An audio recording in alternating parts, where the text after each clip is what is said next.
Journal entry number 6. The wonders of the world never cease to amaze me. This was a day of mixed emotions. Harley doesn't talk to me. It should not surprise me, but it does. We talked for a long time when I broke up with her, and we decided to remain friends, but when I said hi to her up on the battlements today, she ignored me. I felt like the third wheel, so I left her up there with Kari. Kari got new armor. It covers up more skin. That's a good thing, I think. Not really decided what I think. I hope Kari can be the friend Harley needs, now that I cannot. When I came down, I almost walked into Crusader Stromson and Arken. By the 6th, that forest was so small you couldn't turn anywhere to be by yourself. Anyway, I backed into the small room where we eat. Couldn't help but hearing what Arken told Crusader Stromson, and it was the biggest surprise so far of that day.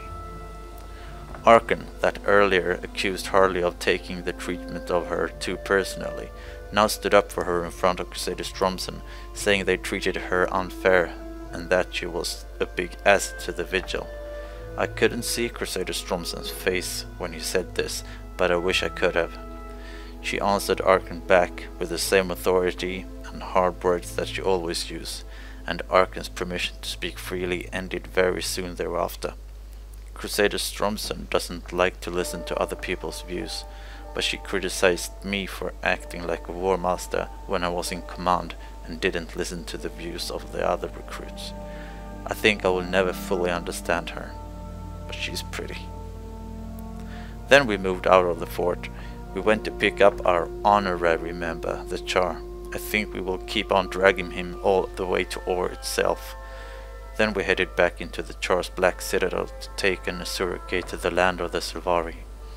Outside of the portal, a woman met us and told the Crusaders that her orders were to accompany us on our journey. The instructors failed to keep their disagreement hidden, but more was to come later that day. Much more. We reached our new outpost safely. On the way we came up on a post called something Sylvarian, can't remember now, under attack by the nightmare cult, renegade Sylvari that does not share the dream of the Mother Tree.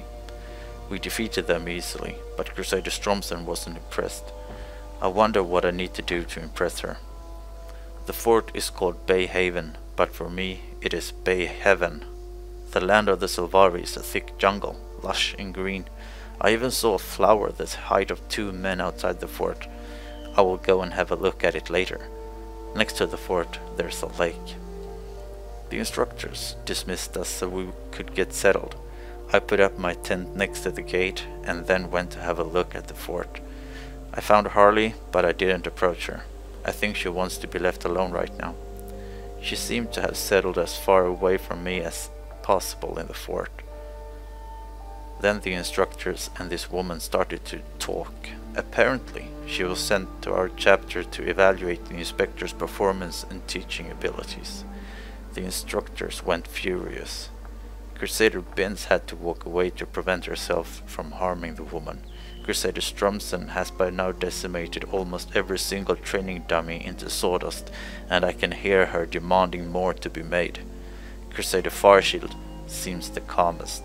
I haven't really got to know her, but maybe I should. She seems to understand my connection to Fredrickson, and she also has a companion, a wolf. Well, it will be fun to watch the instructors being evaluated, not being able to voice their opinions freely, feeling that every move, every decision they make will be put into a report for the High Command. I think I'm not the only one that will enjoy that. After settling in, the instructors held a lecture on the Risen and the Dragon's corruption. I was excused, seeing I had already faced the Risen.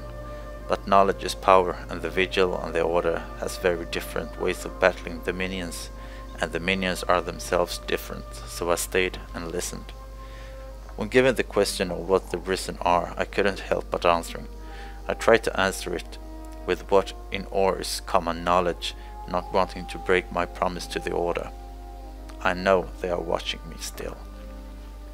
Most of the recruits started sparring, honing their skills for the coming fight of the Risen. But all I could think of was how dirty my clothes were and how I stank. so Arkham was kind enough to come with me to the lake while I did my laundry and took a bath. Felt like a new man afterwards. Didn't realize how much I have been missing taking baths.